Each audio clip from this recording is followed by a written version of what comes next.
Hi hello welcome back to our channel SR book. ఈ వీడియోలో మనం డిఎస్సి ప్రాక్టీస్ బిట్స్లో భాగంగా సైకాలజీలోని పెరుగుదల, వికాసము, పరిపక్వతకు సంబంధించిన ఇంపార్టెంట్ బిట్స్ని పొందుపరచడం జరిగింది.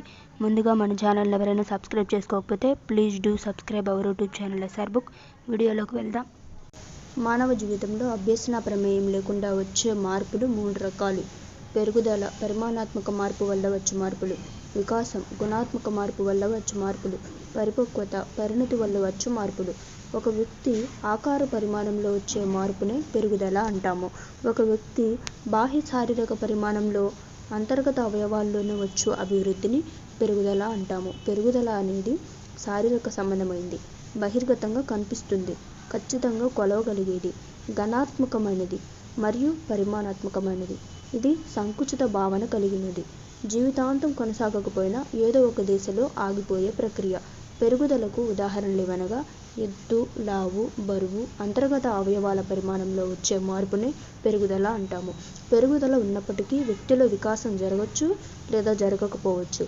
పెరుగుదలతో పాటు వచ్చే గుణాత్మకమైన మార్పులే వికాసము. పెరుగుదలతో పాటు వ్యక్తిలో వచ్చు గుణాత్మకమైన మార్పులే వికాసము. వ్యక్తిలో కలిగే శారీరక, మానసిక, సంజ్ఞానాత్మక, ఉద్వేగ, సాంఘిక అంశాలన్నింటిలో కలిగే అభివృద్ధినే వికాసము అంటాము. వ్యక్తి ఆకారాలు, ప్రాకార్యాలు సమఖ్యం చేసి సమఖ్యం చేసి విశదపరిచే క్లిష్ట ప్రక్రియ వికాసం అని అండర్సన్ అంటారు. అండర్సన్ ఏమంటారంటే వ్యక్తి ఆకారాలు, ప్రాకార్యాలను సమఖ్యం చేసి రెండింటిని కలిపి విశదపరిచే క్లిష్ట ప్రక్రియ వికాసం అంటారు అండర్సన్ గారు.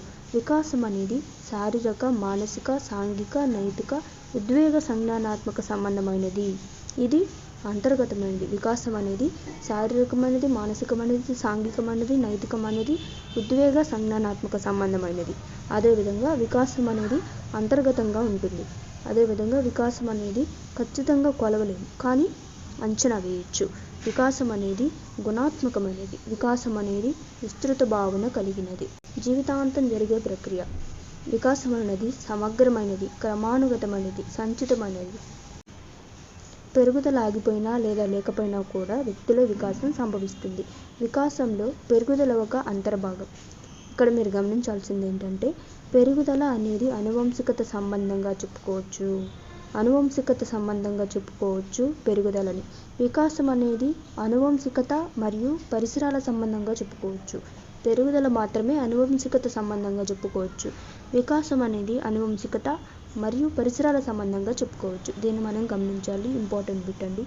పెరుగుదల, వికాసము భిన్నమైనవి అయితే విడదీయరానివి. ఒకటి లేకుండా రెండోది లేదు అనే సూత్రం. అంటే పెరుగుదల, వికాసము రెండు డిఫరెంట్గా ఉంటాయి, కానీ ఒకటి లేకుండా ఒకటి ఉండలేదు.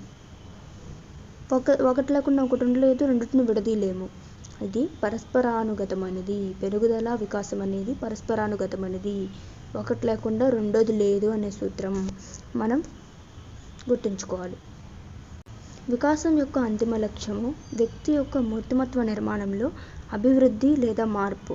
వికాసం యొక్క అంతిమ లక్ష్యం ఏంటంటే వ్యక్తి యొక్క మూర్తిమత్వ నిర్మాణంలో జరిగే మార్పు లేదా అభివృద్ధి. వికాసం యొక్క అంతిమ లక్ష్యం ఏంటంటే వ్యక్తి యొక్క మూర్తిమత్వ నిర్మాణంలో అభివృద్ధి లేదా మార్పు. పెరుగుదల, వికాసానికి ప్రాథమిక మూలమైన అంశము పరిపక్వత, పరిణతి. పెరుగుదల, వికాసానికి ప్రాథమిక మూలమైన అంశం ఏంటంటే పరిపక్వత, పరిణతి. శిక్షణ వల్ల కానీ పరిసరాల ప్రభావం వల్ల కానీ కాకుండా కేవలం సమయం, వయసుతో పాటు వచ్చే శారీరక, మానసిక అభివృద్ధినే పరిపక్వత అంటాము. శిక్షణ వల్ల కానీ పరిసరాల ప్రభావం వల్ల కానీ కాకుండా కేవలం సమయం, వయసుతో పాటు వచ్చే శారీరక, మానసిక అభివృద్ధినే పరిపక్వత అంటాము. వయసుతో పాటు అభ్యసన ప్రమేయం లేకుండా జన్యు పటిష్టత వల్ల శారీరక, మానసిక లక్షణాలు వికసించడమే పరిపక్వత. వయసుతో పాటు అభ్యసన ప్రమేయం లేకుండా జన్యు పటిష్టత వల్ల శారీరక, మానసిక లక్షణాలు వికసించడమే పరిపక్వత. పరిసరాల స్థితిగతుల్లో ఎన్ని మార్పులు వచ్చినప్పటికీ ప్రతి వ్యక్తిలో ఒక క్రమంలో జరిగే అభివృద్ధిని పరిణతి అంటాము. పరిణతి అంటే పరిసరాల స్థితిగతుల్లో ఎన్ని మార్పులు వచ్చినా, పరిసరాల్లో ఎలాంటి మార్పులు వచ్చినా ప్రతి వ్యక్తిలో ఒక క్రమంలో ఆర్డర్లో జరిగే అభివృద్ధినే, ఆర్డర్లో జరిగే డెవలప్మెంట్నే పరిణతి అంటాము. మెక్నెల్ పరిణతిని గురించి నిర్వచనం ఇవ్వడం జరిగింది. పరిసరాల స్థితిగతుల్లో ఎలాంటి మార్పులు వచ్చినా, ఎన్ని మార్పులు వచ్చినా ప్రతి వ్యక్తిలో ఒక క్రమంలో జరిగే అభివృద్ధినే పరిణతి అంటారు. అంటే ప్రతి వ్యక్తిలో ఆర్డర్లో జరిగే ఒక డెవలప్మెంట్నే పరిణతి అంటారని మెక్నాల్ పేర్కొన్నారు. పరిపక్వత అనేది జన్యు ప్రభావాల సంకలనం. స్వీయ పరిమితితో కూడిన జీవిత వలయంలో ఇది పనిచేస్తుంది అని గెస్సెల్ అన్నారు. పరిపక్వత అనేది బాహ్య కారకాలతో సంబంధం లేకుండా జరిగే అంతర్గత ప్రక్రియ.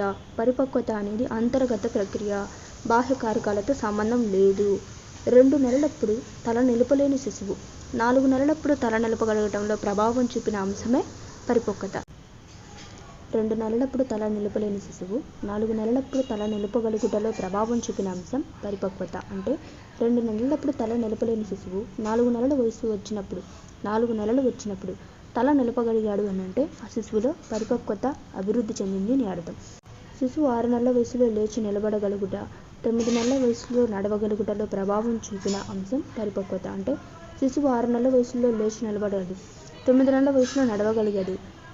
ఈ నెలల మధ్యలో జరిగిన అభివృద్ధినే పరిపక్వత అంటాము. ఏదైనా ఒక విషయాన్ని అభ్యసించడానికి పరిణతి చాలా అవసరం. పరిణతి లేనిదే అభ్యసన సంసిద్ధత ఏర్పడదు, ఏదీ నేర్చుకోలేడు. కావున పరిణతిని బట్టి అభ్యసనము, తద్వారా వికాస వేగము ఆధారపడి ఉంటుంది. వికాసం అనేది పరిణతి మరియు అభ్యసన ఫలితంగా చెప్పుకోవచ్చు.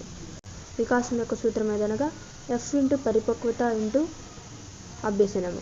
9 నెలల శిశువు ఈతను అభ్యసించే వికాసమును పొంది ఉండలేకపోవటంలో ప్రభావం చూపే అంశం పరిపక్వత. 9 నెలల శిశువు ఈతను అభ్యసించే వికాసమును పొంది ఉండలేకపోవడంలో ప్రభావం చూపే అంశం పరిపక్వత. పెరుగుదల, పరిపక్వతలు జన్యుపరమైనవి. వాటిని శిక్షణ, అనుభవం, పరిసరాలు చేరితే వికాసంగా పరిణమిస్తాయి. కాళ్ళు, చేతులు, మొండెం ఎదగడం అనేది పెరుగుదల. ఇది పెరుగుదలకు సంబంధించింది. ఇంగితాలు, మాట్లాడడం, తల నిలపడం, పాకడం, కూర్చోవడం, నిల్చోగలగడం, నడవగలగడం మొదలైనవన్నీ పరిపక్వతకు సంబంధించినవి. వివిధ భాషలు మాట్లాడడం, చదవడం, ఆడటం, నైతికంగా ఉండడం అనేవి వికాసానికి సంబంధించినవి. Thanks for watching everybody. Please do subscribe our YouTube channel SR Book. Thank you.